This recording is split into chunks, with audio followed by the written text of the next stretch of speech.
Welcome back to the fourth part of my Bloodborne playthrough. Now in the last episode we got to see 2 boss fights and then we showed up at Odon Chapel. Now this section is a great sort of semi-hub in the world. In this area we can call NPCs to come visit now that we have access to it. And as you progress through the game, different doors and other pathways will open up around this section.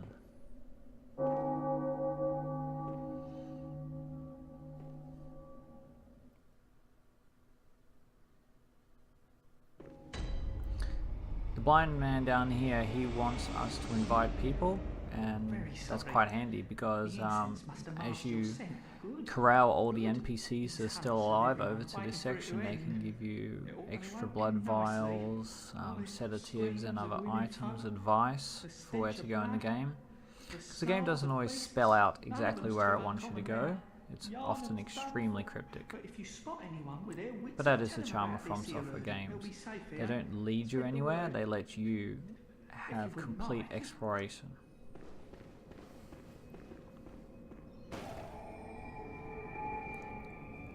Now there are 3 pathways coming off this section: left, forward and right. So the right section is closed until we defeat the next boss, and then it becomes active and the door will open up. Over this section you can get a couple items, but then that's about it for now. As I said, this section opens up more as you progress through the game. Oh, these annoying crows. Very frustrating.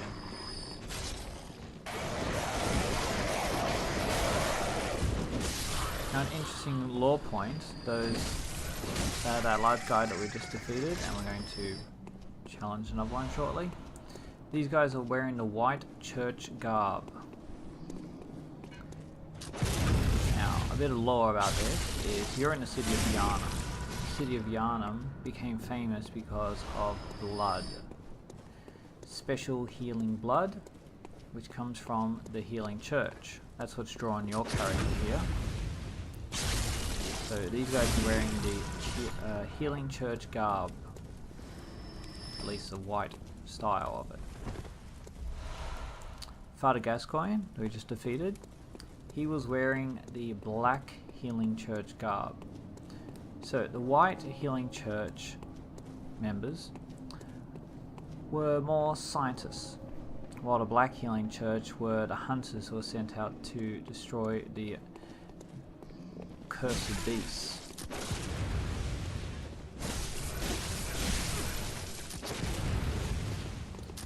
The healing church found that while their blood was making people stronger and better, often people would change into deformed beasts. A great example of this is that first boss fight we did with the cleric beast. He was obviously a white garbed cleric, but he changed into a deformed beast after a certain amount of time.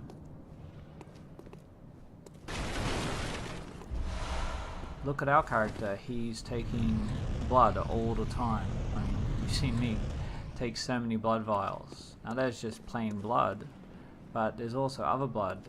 Look at Yusefka. When we visited her in the beginning of the game, she gave us some of her special blood, which heals greater than a normal blood vial. So there are different kinds of bloods out there, different kinds of healing blood.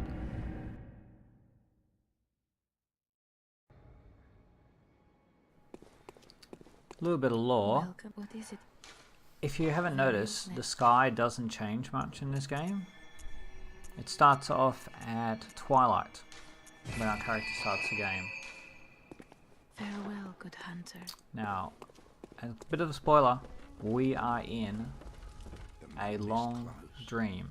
It will be a long hunt. The night has been frozen, and as you progress through the game, the night gets longer. So it'll start from twilight, then it'll get closer to midnight, and then it'll be more close towards dawn by the end of the game. A holy chalice will reveal This refuge we have here is known as a hunter's dream. Now we are currently being led by an unknown entity, and all we're told is seek pale blood to transcend the hunt.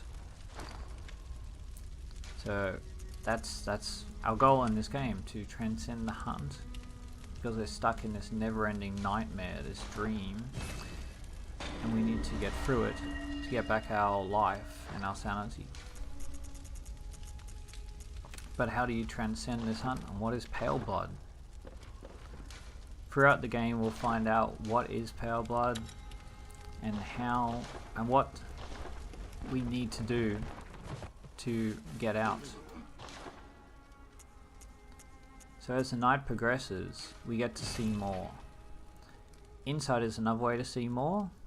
With those white church hunters we saw before, they were carrying a lamp. If you have 40 insight, you can actually see that the lamp has eyes on it, and that their weapons are glowing. But our eyes haven't opened enough to see these things yet. But we can also progress the game by defeating key bosses. So the next key boss to progress the game is killing Vicar Amelia. Now that's 2 bosses away. First of all, we need to go to Odon and defeat the blood-starved beast, and then Vicar Amelia will be after that. So just running around at the moment, wasting my echoes, because there's no point running outside with the echoes, because you're just going to die and drop them. So spend them, dump them on blood vials. The 2 characters in the dream are the doll and Gurman. Now Gurman's an old hunter. He's been around for countless generations. He's seen multiple hunters pass by. So he's been training each of these hunters, and then they've gone out, done what is required, and then they've escaped and gone back into reality. So we'll see some of these hunters hanging around. We've already met one so far. We met Aline the hunter. So she will later on talk about the dream, how she's escaped for it, and asks you, are you still dreaming? So she can tell that you are the current hunter that's stuck in the dream.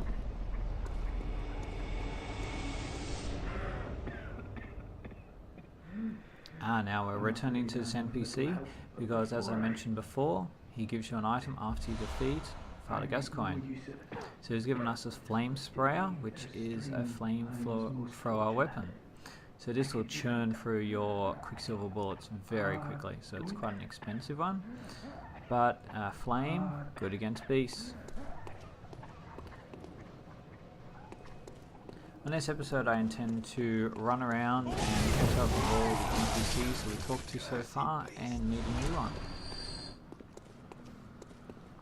So if you look to the left there, you could have seen the sun setting. We are in Twilight stage right now. Again, using the torch in this section so you can see what's happening. If you didn't have the torch, you have to be a lot closer to the enemies before you can lock onto them. There again, in the sky, it's twilight. We're not waking, it's starting to become nighttime. Shotguns, great for dogs, great for stunning. It's easy, gives you a chance to run up to them. Because the dog's attacks are faster than your attacks, even though they're faster than like this.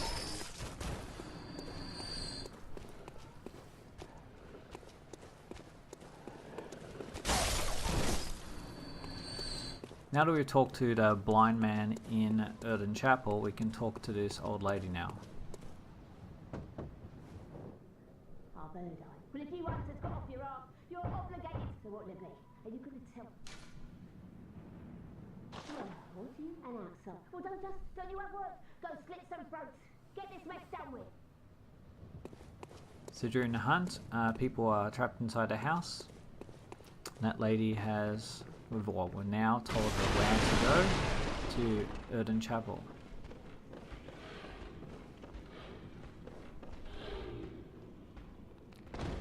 that was a bit of a poor jump there. I was trying to jump down to the middle section and then to jump down to this section. Mediocre gameplay, that's what you always get with me.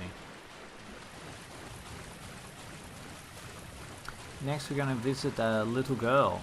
Now remember, the little girl gave us that music box, which helped us stun her father by letting him remember the girl he's abandoned and the wife that he killed. We also had that red jeweled brooch. Now you could have kept the red jeweled brooch and offered it to the girl when she asked about her mother, or, as I've done, I have cracked it open and used the gem for my weapon because it's a really good gem, especially early on. I think it was 2% extra damage and increases your rally potential by 2.7%. Now your rally potential is when you get hit and you got that little section where you can hit again to get back some health, so that increases that. That's the rally.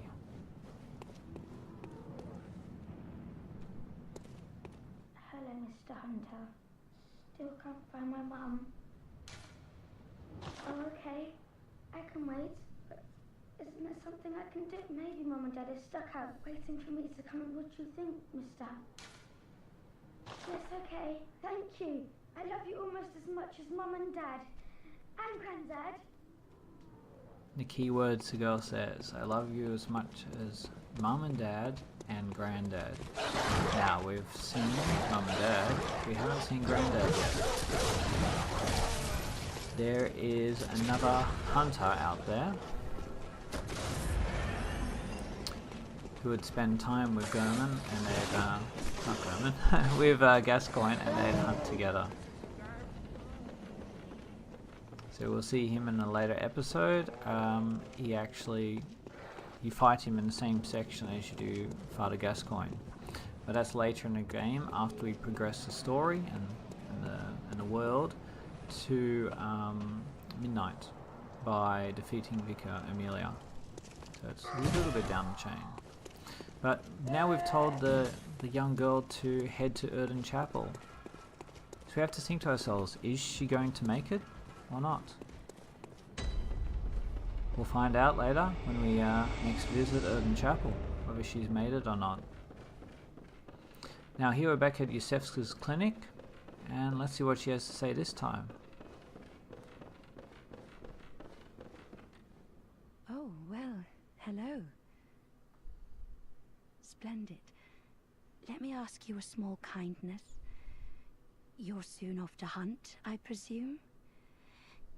Then, if you find any survivors, tell them to seek Yusefka's clinic. Upon my Hippocratic oath, if they are yet human, I will look after them. Perhaps even cure them. This sickness, these beasts, they are not to be feared. This time the night is long. I'll even offer a reward for your cooperation. Well, Now Yusefka sounds a little bit different. I mean, she asked you, are you off to the hunt? Well, we spoke to her earlier in the game. She knows we're in the hunt. So this is a different Yusefka. But she invites you again to allow people to come back and visit her.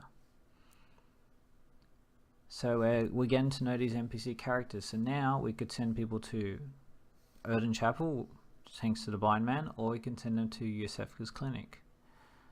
But do we trust Yusefka or not? I guess we'll find out in a later episode.